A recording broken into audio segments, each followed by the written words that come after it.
Welcome to you all to this channel and this particular video dealing with one of the most interesting and most difficult subjects, complex subjects that we need to understand, and that is mind itself.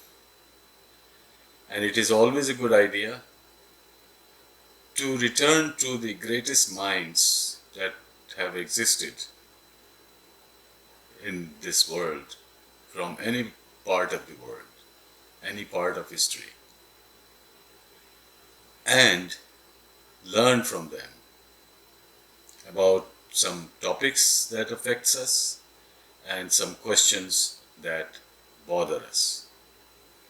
So mind, I have a number of quotations I'll present to you. The first one is by Meher Baba. A mind that is fast is sick. A mind that is slow is sound. A mind that is still is divine. So these are the three qualities mentioned in this quotation: fast mind, slow mind, and still mind. Now, many of us think and believe, most of the time, that a fast mind can solve problems very fast and can think very fast and can help us answer all the questions very fast. But what I am also beginning to understand, and many great men and women have understood, is that a fast mind can be a very confused mind. It is thinking a lot of thoughts rather than discarding some thoughts and focusing on those thoughts which are of importance at this time to understand something, or to answer a question, or to solve a problem. We need a quieter mind that can focus, pay attention, and not be distracted by many other things which are coming to the mind but are irrelevant to what we are trying to understand.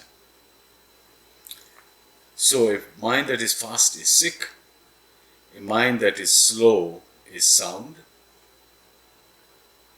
Sound means is solid, is more organized, it is more calm and relaxed, and in that situation we are not agitated or diverted into many things, and in a very calm way we can take a very considered,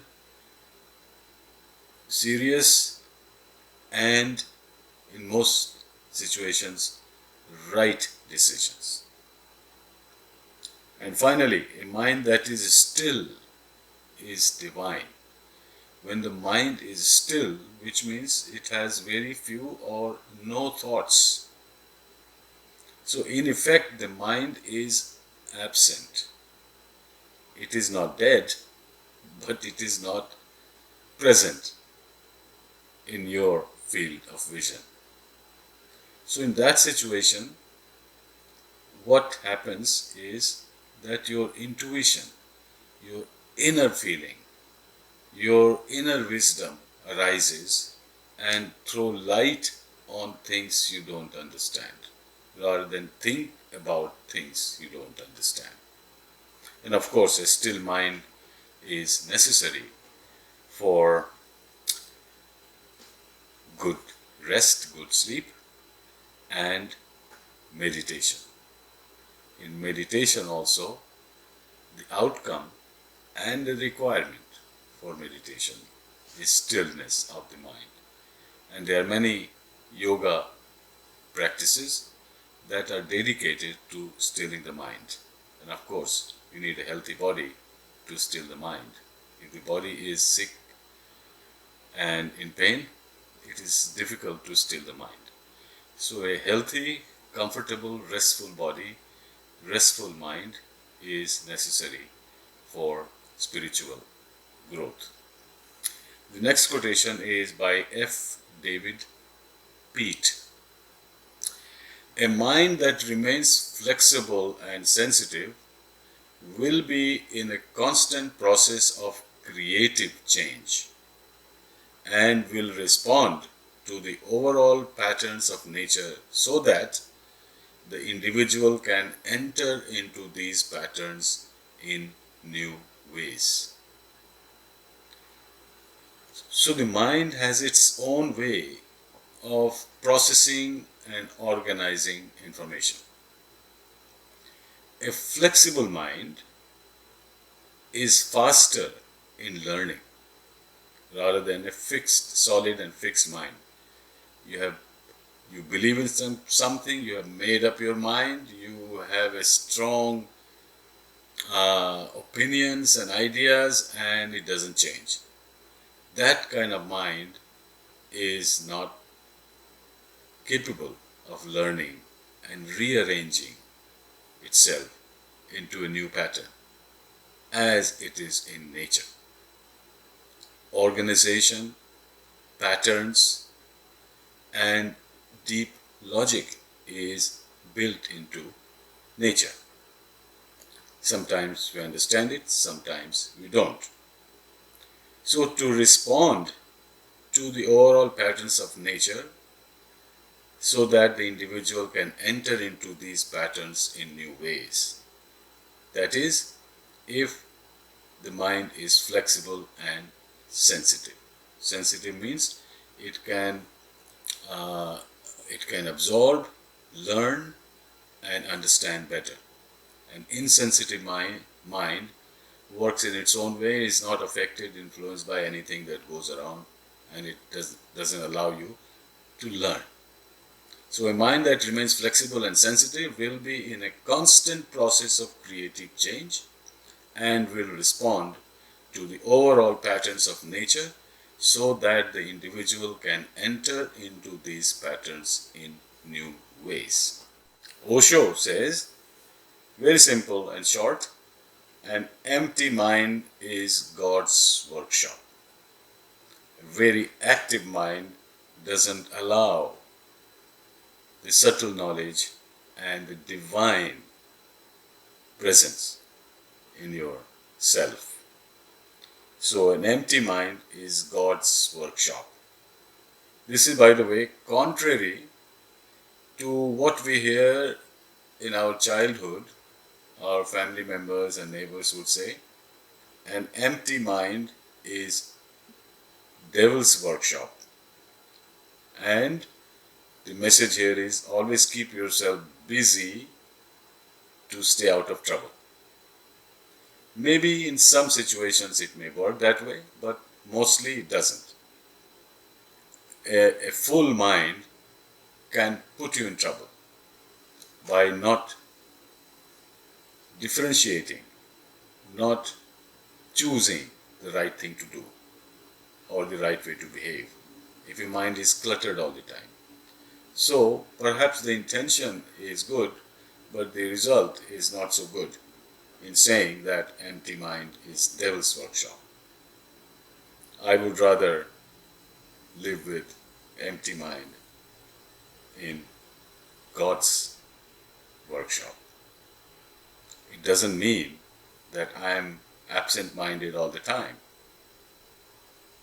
I use the mind at my own choice. That is the message. Sometimes I do that way, sometimes I am not able to do that way. But my effort is that mind is empty, even if not fully empty, but empty of negative thoughts, wrong beliefs, misinformation, is empty from that, so that I can use the mind properly. And sometimes I don't even need to use the mind because I just need to be aware. And the next quotation is by Anna Freud. Creative minds have always been known to survive any kind of bad training. So here the message is that a creative mind can find new solutions, innovative solutions to the problems we can face.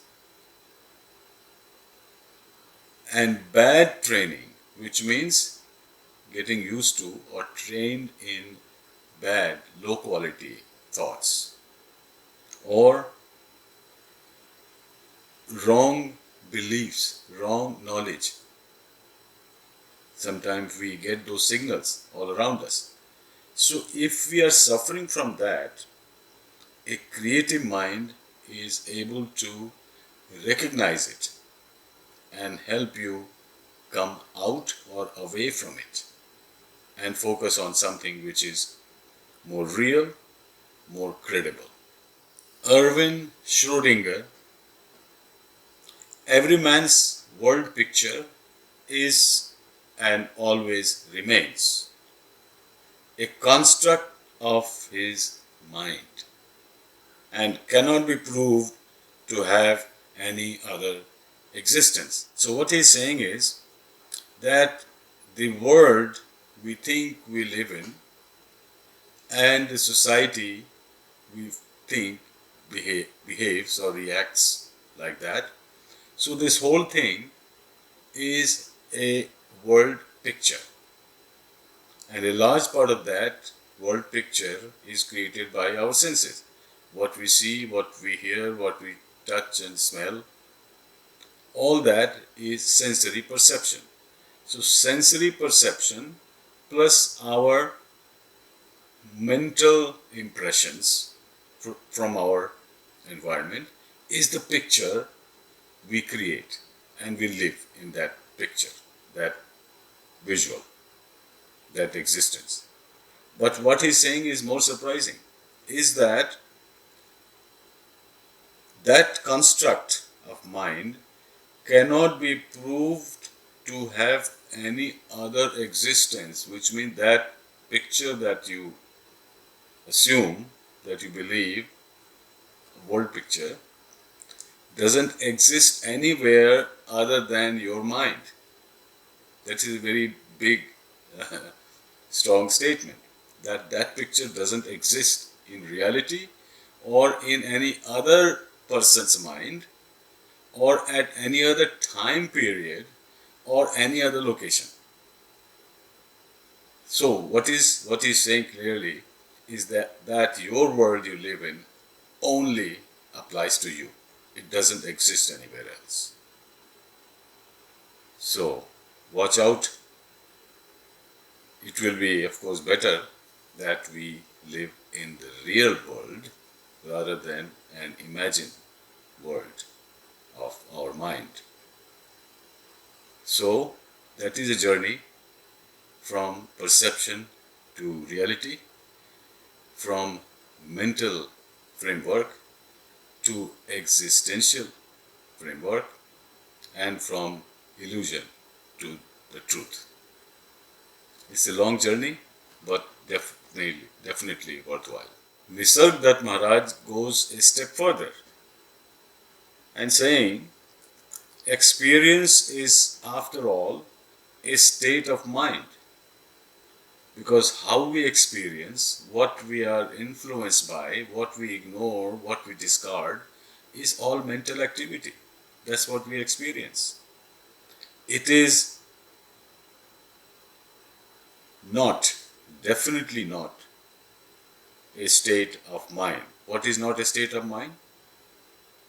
Existence is not a state of mind.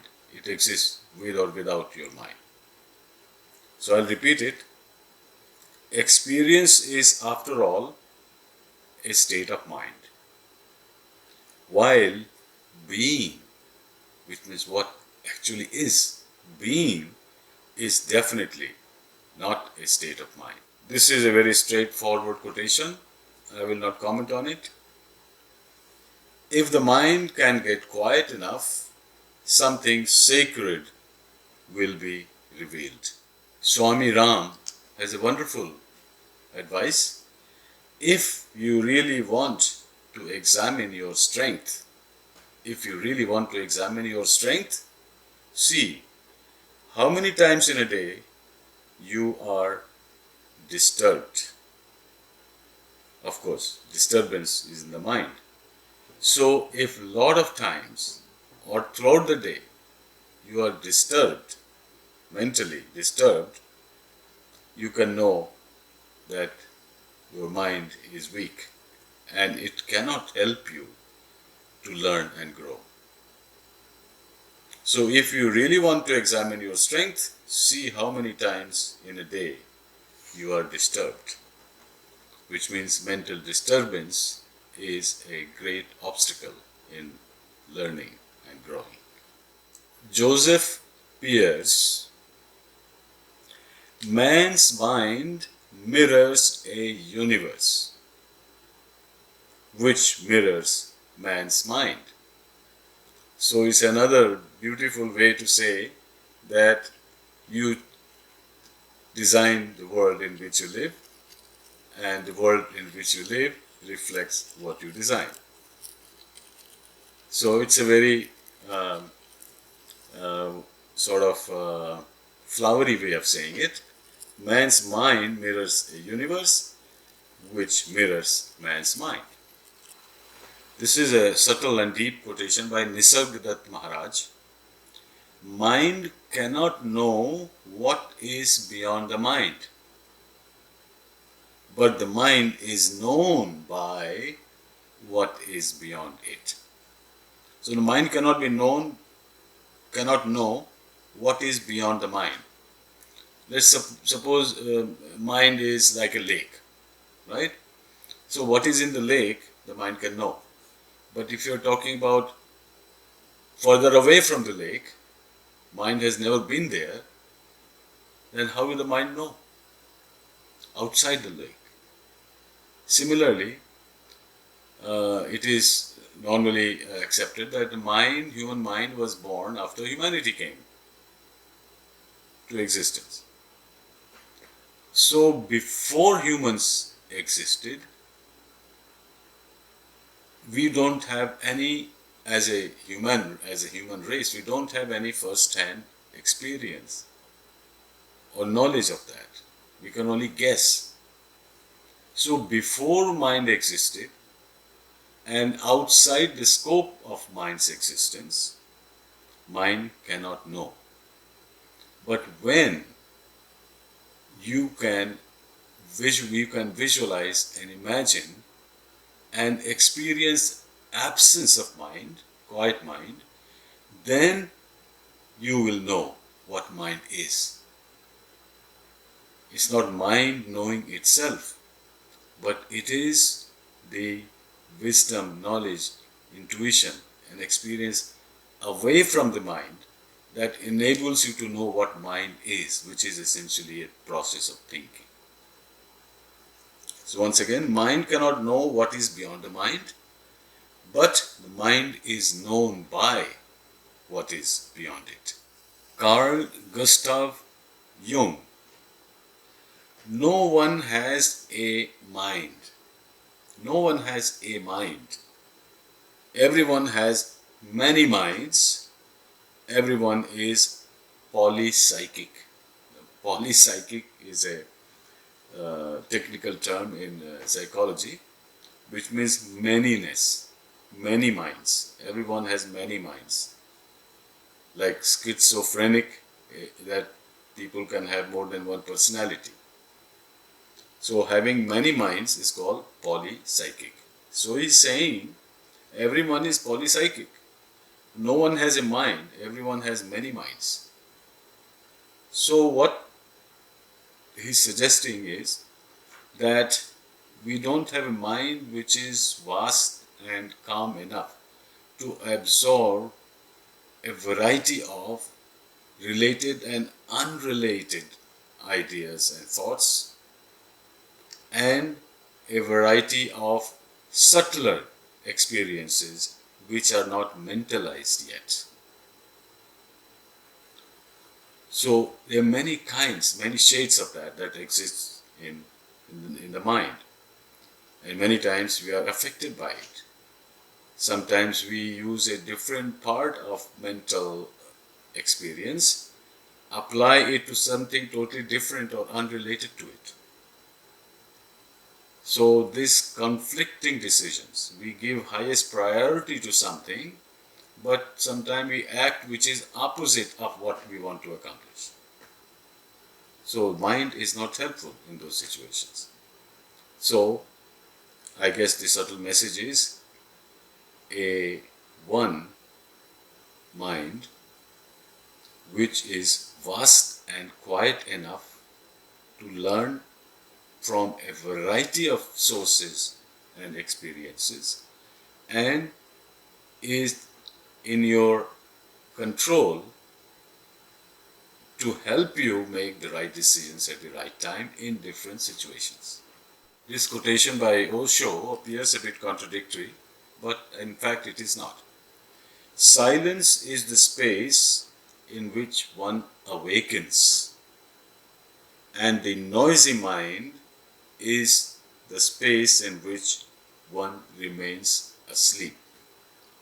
Asleep here means not really like sleeping as you sleep at night, but asleep in terms of your consciousness. So you are asleep in a noisy mind. Mind is noisy, but you are unaware of your existence and the vast existence related to but other than you, of which you are a part. The noisy mind is not aware of it. It is asleep to it. But silence is the space in which one awakens. When your mind is silent, you are awake to existence, which is beyond and much vaster than mind. Another one by Osho is a cute one. So, it is better to say that your mind thinks you rather than you think your mind. Mind thinks you, which means mind shapes your personality. So you are influenced by the mind. It is better to say that your mind thinks you, not that you think with your mind. In other words, you as the decision maker, as a knower, is broader, vaster, stronger than mind. You can use your mind as and when and how you wish to, rather than your mind thinking you and manipulating and controlling you to make all the decisions based on the incomplete or faulty knowledge that exists in the mind. Marion Diamond. The brain is a 3-pound mass you can hold in your hand that can conceive of a universe 100 billion light years across. So, at the obvious level, the message is that the brain, which is a 3-pound mass you can hold in your hand, can conceive of a universe 100 billion light years across. Of course, when you look at closely, this quotation is implying that brain is same as mind and consciousness. But there are many other scholars who have almost convinced us that brain is matter, is part of the body. Mind is not matter.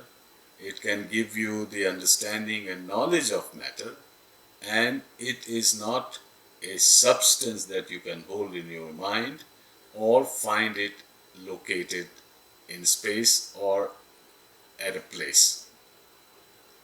And similarly, going beyond it, consciousness is even subtler or the subtlest, and it exists everywhere, and from consciousness the mind, knowledge, perception emerges. So this concept of emergent universe, emerging from consciousness, is what I see is a new way of looking at physical existence. Ryokan is saying something very subtle and beautiful. The flower invites the butterfly with no mind. In other words, the flower is not thinking that, okay, now I need to see butterfly, take my juice and nectar somewhere else. The butterfly visits the flower with no mind. In other words, these two processes, flower inviting or the flower attracting the butterfly, is not a mental process, is not a thought process. Similarly, the butterfly visiting the flower is not a product of the butterfly thinking and choosing to do that. They are both operating, existing in a natural system. In nature, nature is prompting them to attract flower, to attract butterfly, and prompting butterfly to be attracted and visiting the flower. Both these processes are autonomously happening under the influence of natural phenomena. Nature is driving them without the interference of individual minds. Same way, we can create a picture of the universe, but the universe does not operate based on your picture in the mind you have of the universe. That is an autonomous process, not controlled by your mind. Your mind only controls your perception of the world. So that's a beautiful way to explain this distinction.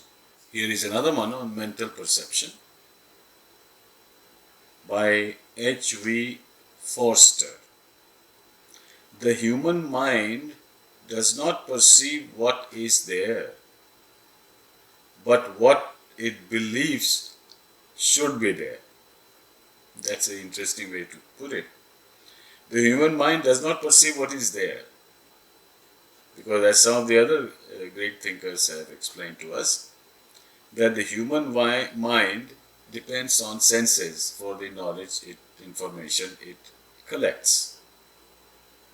Senses report the matter, information to the mind, and mind organizes it and recognizes it and tells us what it is and how far it is, and is it good or pretty or ugly, and what it means, and also reminds you about the future connection you had with that object, all that. So the human mind does not perceive what is actually there. What is there is not how it looks like to our eyes. There is much more there at a subtler level. What that thing is made of, how it behaves, what laws of nature govern it, and how it transforms. All these things your eyes don't see. So this is a very powerful way of explaining the same phenomenon. The human mind does not perceive what is there, but what it believes should be there. So what is there actually, what the person believes is there. Belief based on sensory perception. Bhagavad Gita explains very briefly what a restless mind does or does not do for you. The mind is restless, which means it is suggesting that mind is by nature restless, because mind means remembering and thinking. It's a process, it goes on. Mind is restless, turbulent, strong and unyielding, as difficult to subdue as the wind, which means a storm, a strong wind is blowing, and you as individual cannot soften it or stop it. It will blow. So that is the movement of the mind. It's like a strong wind, a storm blowing. So often it is difficult to control that wind. But it is possible to move away at a distant place from the wind where the storm is, a different part of the landscape. Then you can watch the storm, the stormy mind pass by, and your awareness is not affected by it. Albert Einstein, the really valuable method of thought to arrive at a logically coherent system is intuition. Intuition is an inner awakening that surfaces in you. It is not product of thought. So really valuable method for thought to arrive at a logically coherent system is intuition. In other words, intuition is more innovative, creative, and organizing quality compared to a turbulent mind. Adelbert Amis, the things we see are the mind's best bet as to what is out in front. So as a few other quotations have suggested, that what we see is what our mind perceives based on sensory information. So things we see are the mind's best bet as to what is out in the front. It is limited and it is short-lived and many times not only incomplete but wrong. So mind can be wrong.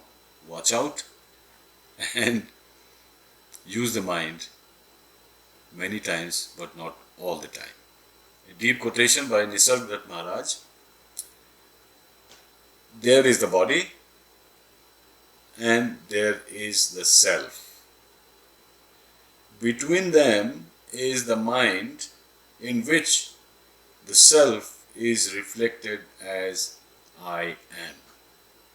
So that I amness is a perception, is an ego, or what you believe or think you are, I amness, which is misplaced as mind.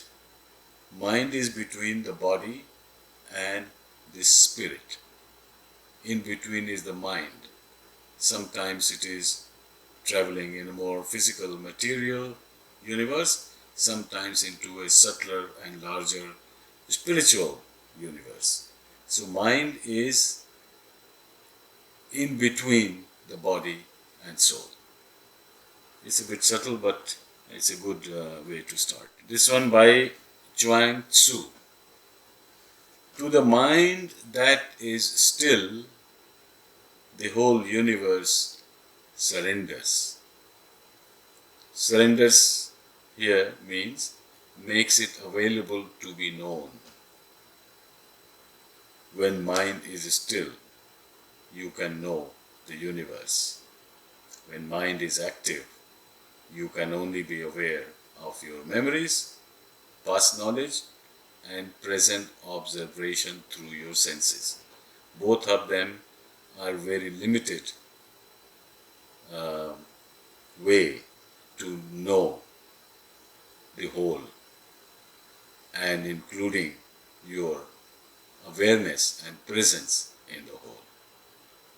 Charles Tart. We don't understand the operations of our mind. At least I don't fully understand.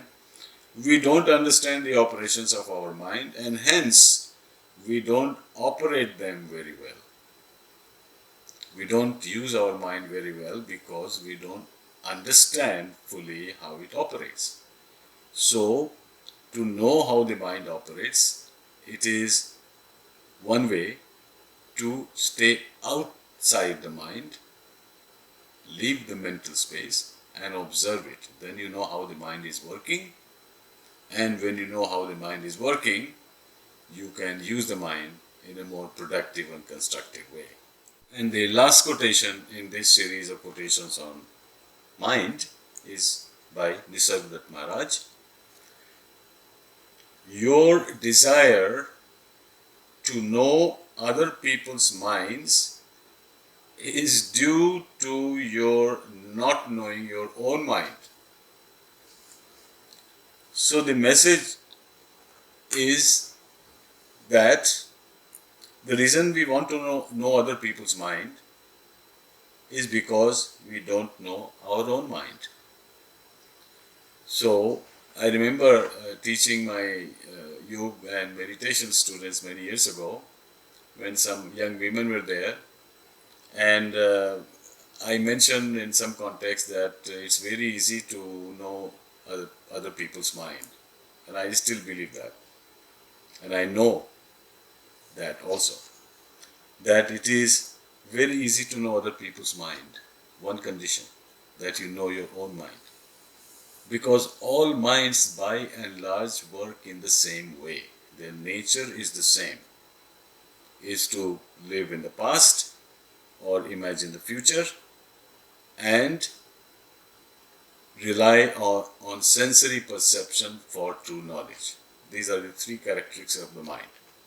And mind does not want to remain quiet because that is not part of the nature of mind. Nature of the mind is to be working all the time so that it influences you. It can have an influence on you all the time, not leave you alone. So your desire to know other people's minds is due to your desire, your not knowing your mind. Your desire to know other people's mind is due to your not knowing your own mind. So know yourself to know everything else. Thank you for listening. I appreciate your patience. This ended up being a long video. It could have been longer if I had covered all the other quotations on mind. But for now, this should suffice to inspire us to know the mind, its limitations, not be victimized by the mind, not be influenced by the mind when you don't want to be influenced by the mind, and use the mind to its capacity, and it's limited to its weaknesses. Be aware of all that and use the mind as and when you need, and train the mind according to your need. Thanks for listening, and we'll meet again soon.